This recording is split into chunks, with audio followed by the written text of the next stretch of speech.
Hola amigos, ¿cómo están? Se preguntarán por qué tengo un celular en mi mano. No acabo de cortar la llamada. Solo quiero saludarlos y decirles que el tema de esta semana será las relaciones sociales. Una de las maneras de relacionarnos muchas veces es por el teléfono. Pero el apóstol Pedro esta semana nos da consejos de cómo los cristianos debemos de relacionarnos ante la sociedad, especialmente ante nuestros gobernantes. En ese entonces el gobierno romano era muy opresor. Y el apóstol Pedro da consejos que les sirvieron a ellos y que también se pueden aplicar a nuestra vida actual. Pero también esta semana estudiaremos cómo podemos nosotros, las esposas, interactuar con nuestros esposos no creyentes y sobre todo, cómo amar a los demás a pesar del carácter difícil que las personas puedan tener. Quédese con nosotros para que podamos estudiar juntos todos estos temas. Les invitamos para que visiten la Escuela Sabática Universitaria, donde encontrará material disponible para el estudio semanal.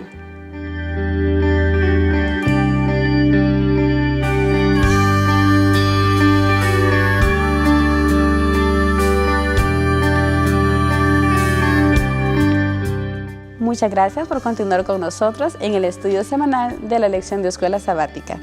Una vez más, estamos con ustedes para seguir estudiando el tema sobre las relaciones sociales. Tenemos aquí a unos amigos y me gustaría que ellos se presentaran. Y vamos a comenzar con mi amiga que está a mi derecha. Mi nombre es Ana Mazariego Pedraza, estudio terapia física y es un placer estar aquí con ustedes. Gracias, Anita.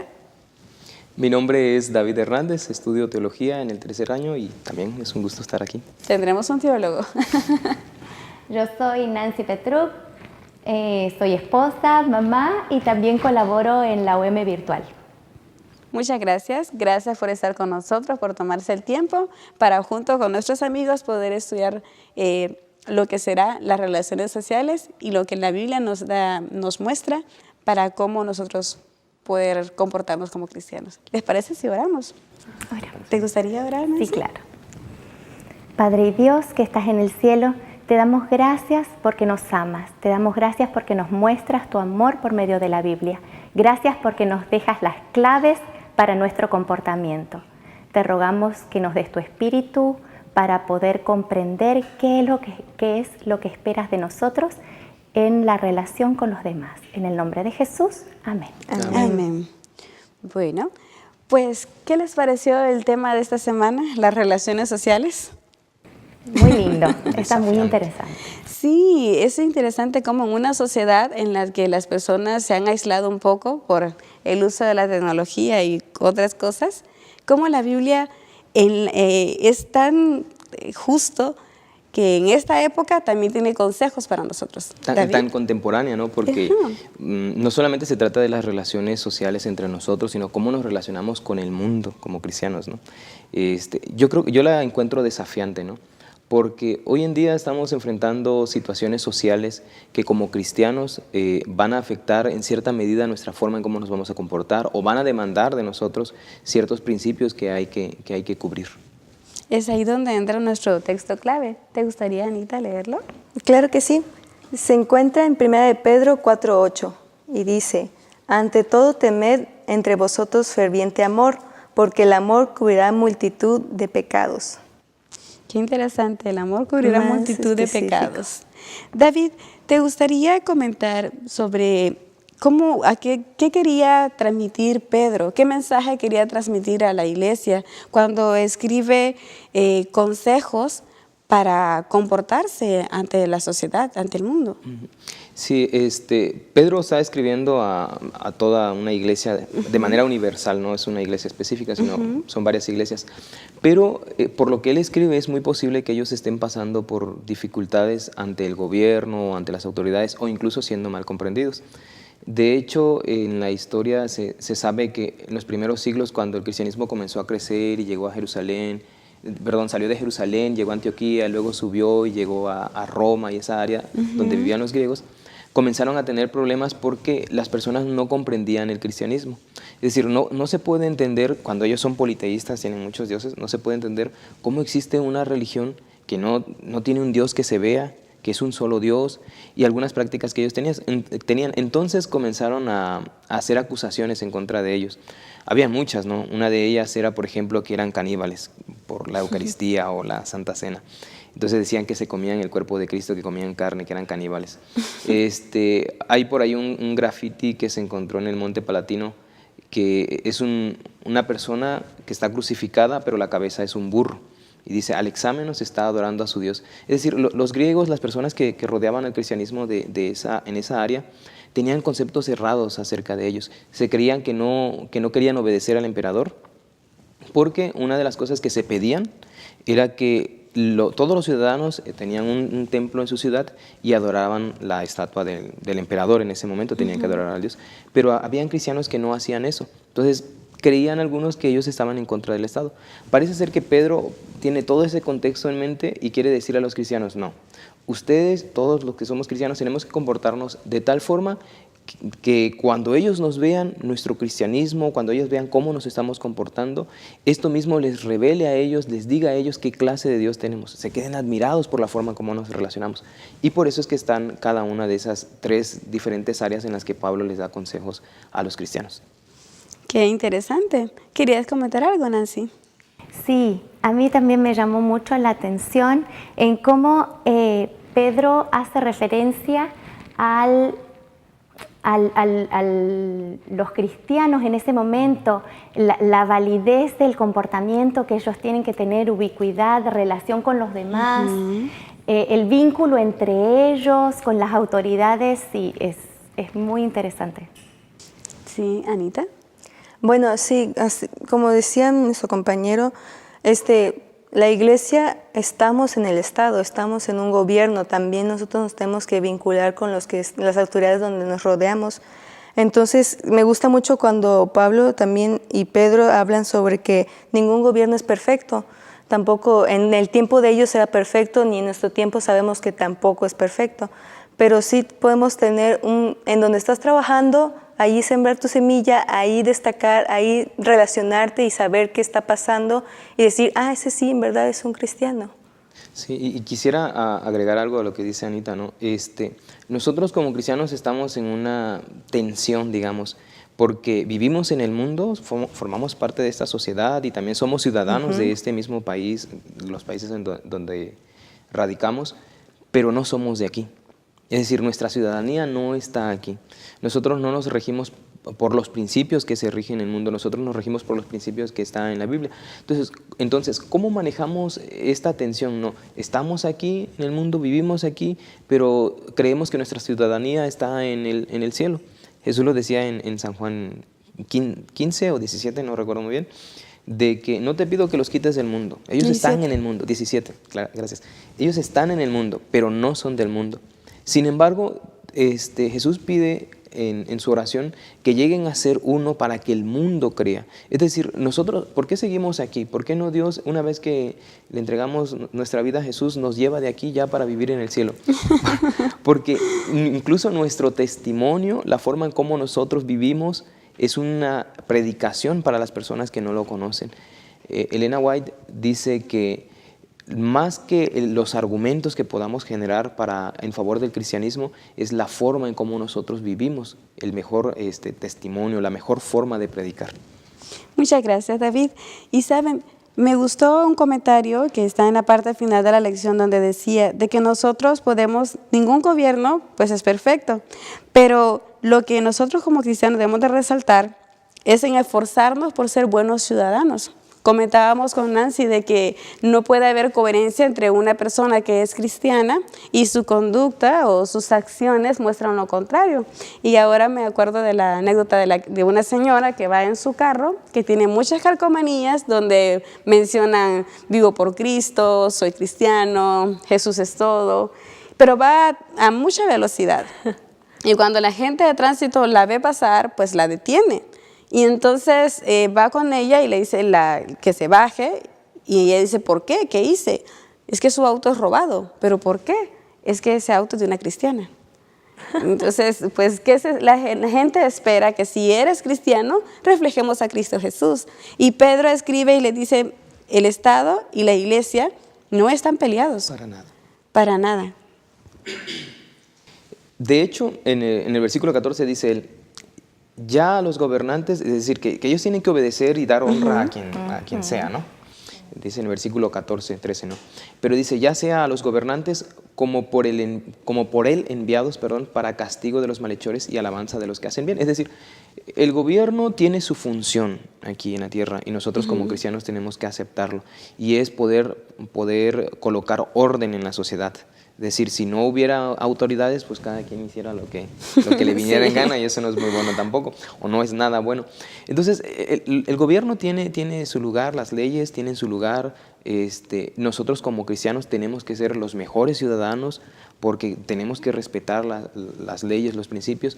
Sin embargo, sí hay momentos en los que puede que las leyes que se coloquen vayan en contra de los principios y ahí ya entramos en una situación que como cristianos, Pedro y el apóstol Pablo también nos dejaron principios en las Sagradas Escrituras, inspirados por Dios, cómo actuar. Es correcto.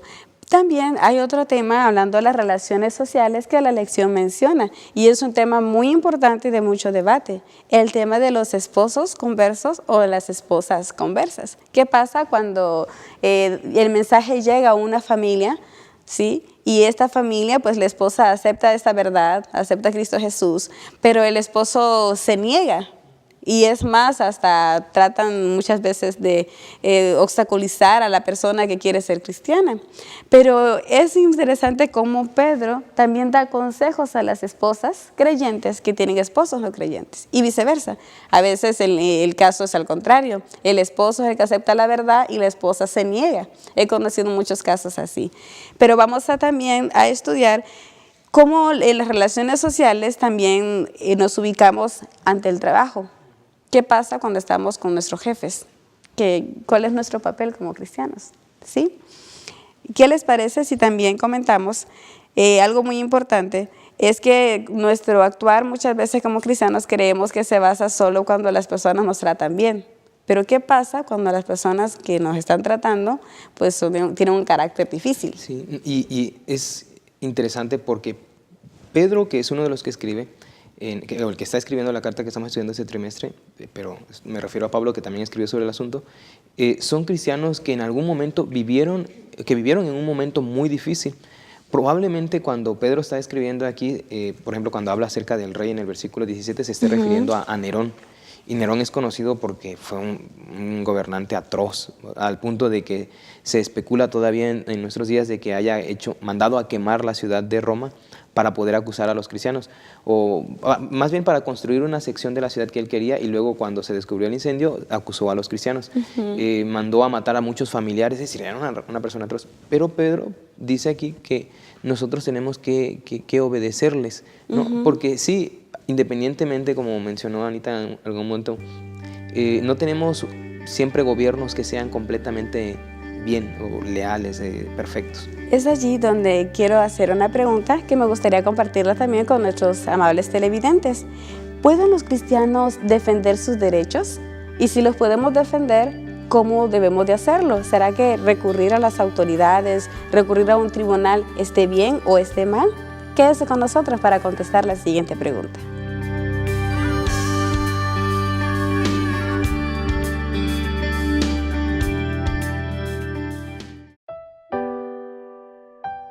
Porque quiero aprender. Porque quiero que mis sueños se vuelvan realidad.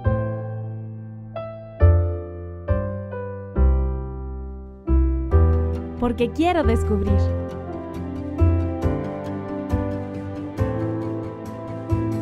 Porque quiero vivir bien. Porque quiero servir a los demás. Porque estoy más cerca de Dios.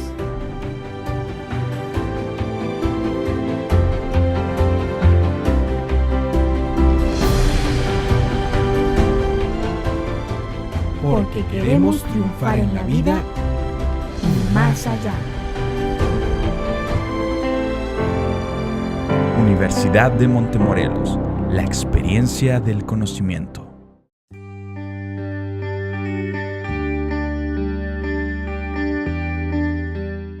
Estamos de nuevo con ustedes, amigos, Y vamos a ver qué respuesta pudimos dar a nuestra pregunta. ¿Cómo defender nuestros derechos como cristianos en medio de una sociedad en la cual muchas veces suceden injusticias? Y me gustaría para esto que Nancy nos dijera cómo podemos nosotros, qué consejo nos da Pedro, y podemos encontrar en la primera carta de Pedro, sobre cómo defender nuestros derechos. Es muy interesante que Jesús es nuestro ejemplo. Él es nuestro guía. ¿Cómo se defendió Él, que fue el más justo de todos, frente a esa situación? ¿Qué hizo? Ahí está nuestro ejemplo. Y Pedro, también el apóstol Pablo lo reafirman. Tenemos que dejar nuestra causa a Dios. Pero no solamente esto. Nosotros podemos actuar por nosotros mismos. Podemos hablar, pero ¿cuál es la actitud que tomamos? ¿Es la actitud correcta o somos prepotentes? Es muy interesante que en esto muchas veces influye la cultura, ¿sabes? Me tocó vivir en 2 países diferentes, con culturas diferentes, y en uno defendía su postura de forma prepotente. ¿Sí? Yo soy inocente y tengo que demostrarlo. Y en el otro era totalmente lo contrario. Las personas se sometían tan pacíficamente que uno no sabía si tenían voz y voto. No, tampoco así.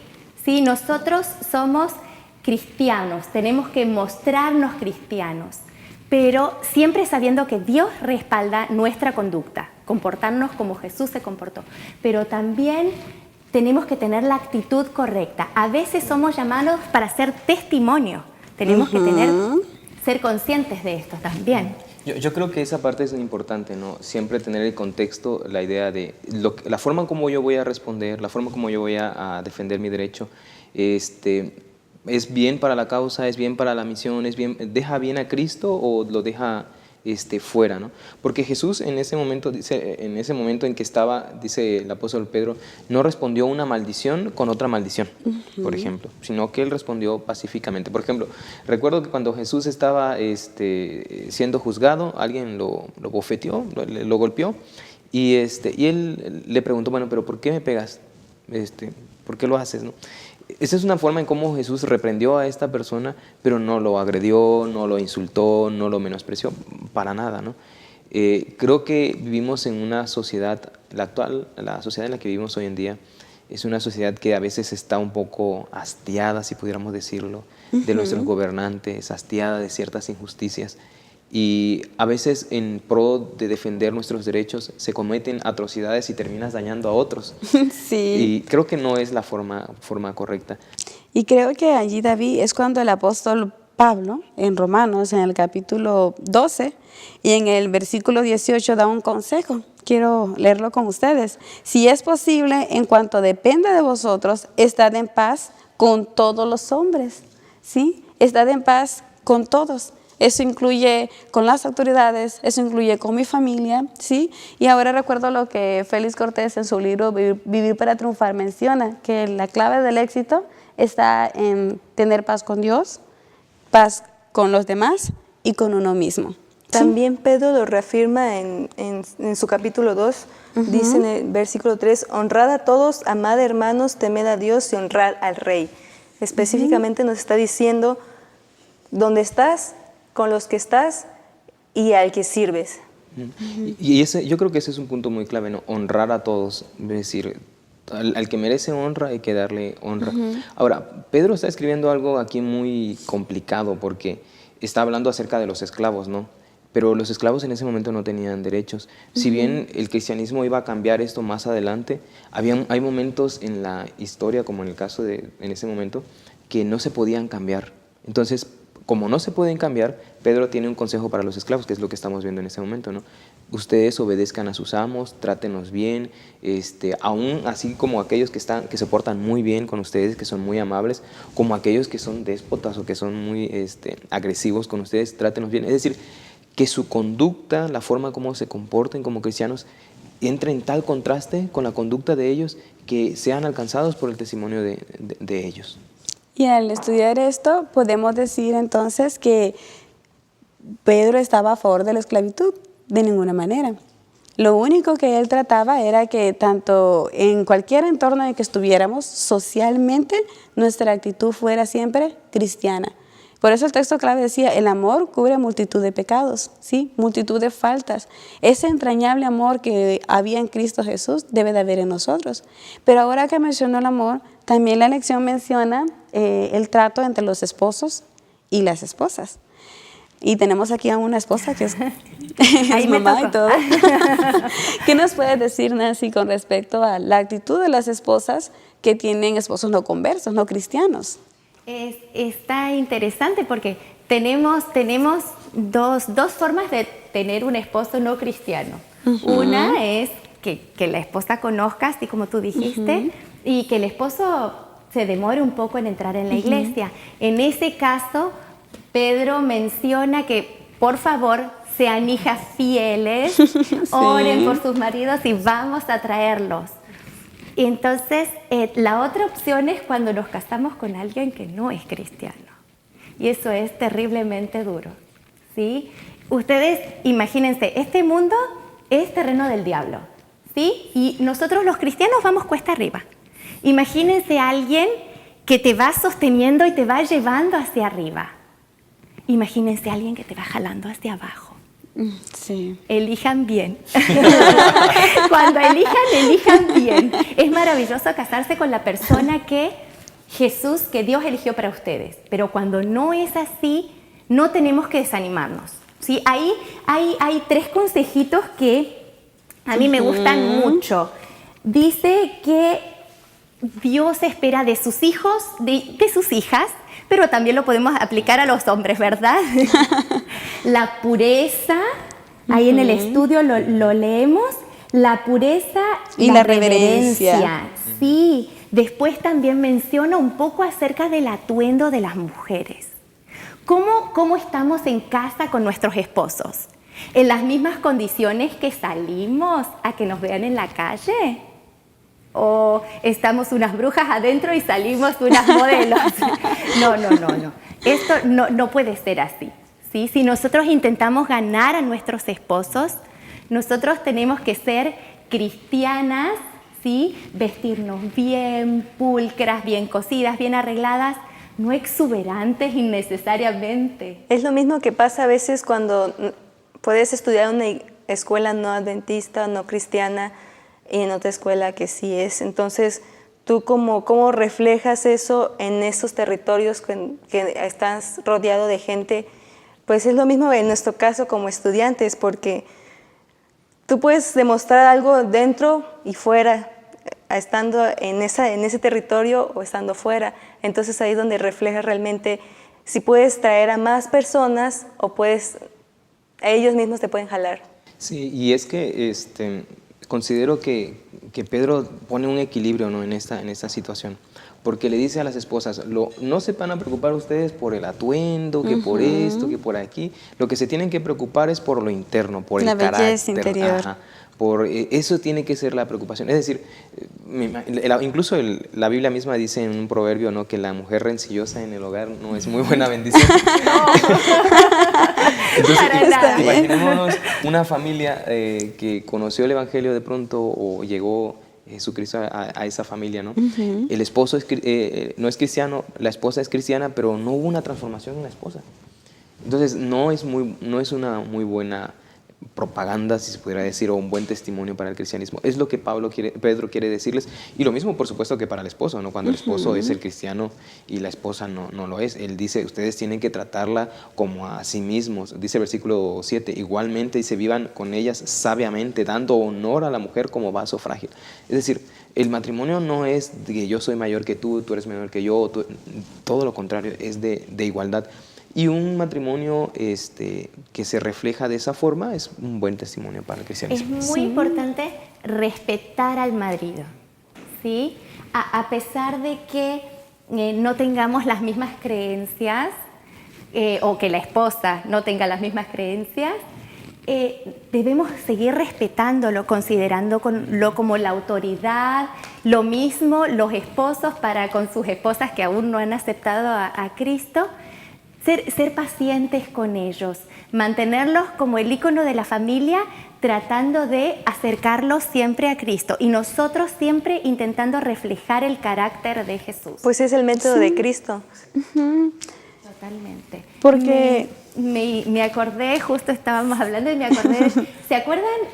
Estaba Jesús en la casa de María, Marta y Lázaro, y María estaba a los pies de Jesús y Marta en los quehaceres de la casa. Muchas veces las mujeres nos distraemos en otras cosas y perdemos de vista lo importante. Y las mujeres cristianas también. Marta amaba a Jesús, ¿sí? Pero muchas veces nos entretenemos en nuestra casa, que hay que limpiar, que no me entres con los zapatos, que está muy bien tener todo limpio, pero a veces perdemos el tiempo de evangelizar a nuestros esposos en cuidado con mi casa o en arreglarme o en... No pierdas el foco, sé como María. Estás bien, tienes que estar bien conectada con Jesús para poder reflejar el carácter de Dios. Y es ahí donde, perdón, David, que menciona 1 Pedro 3:1, asimismo vosotras, mujeres, estad sujetas a vuestros maridos, para que también los que no creen en la palabra sean ganados sin palabra por la conducta. Ve qué interesante, sin palabra. Y ahora me recuerdo cuántos testimonios de esposos que se han convertido por la actitud de sus esposas, porque muchas veces sucede que en el matrimonio, el que aceptó a Jesús tiende como a sentir superioridad. Sí, como que yo sé más que tú, ahora ya yo... soy santo. Ya soy santo. Exactamente, eso iba a decir. No, Dilo, David. Yo creo que sí debemos de ser, de poner cierto equilibrio, porque no se puede tender también a pensar de que se puede aceptar, si yo soy el esposo cristiano o ella es la esposa cristiana, tiene que aceptarme tal y como soy y aún los golpes y todo el asunto, no. Yo creo que hay un momento, sí, en el que definitivamente no pueden convivir y es cuando la integridad física se ve afectada, ¿no? Cuando la vida incluso misma se ve afectada.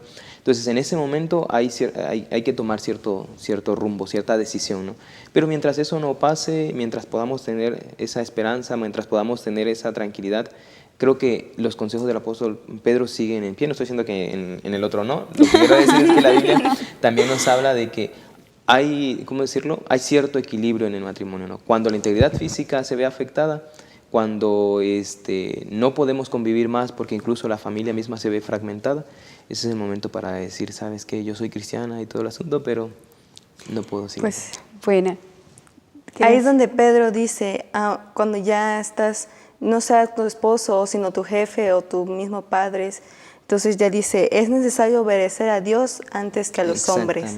Entonces, tu base debe estar sostenida por Dios en todo momento. Muy bien, pues ¿qué creen? Hemos llegado ya a la parte final de nuestro estudio y nos quedamos con muchos comentarios que queríamos decir, pero podemos concluir esto: el amor cubre todas las faltas.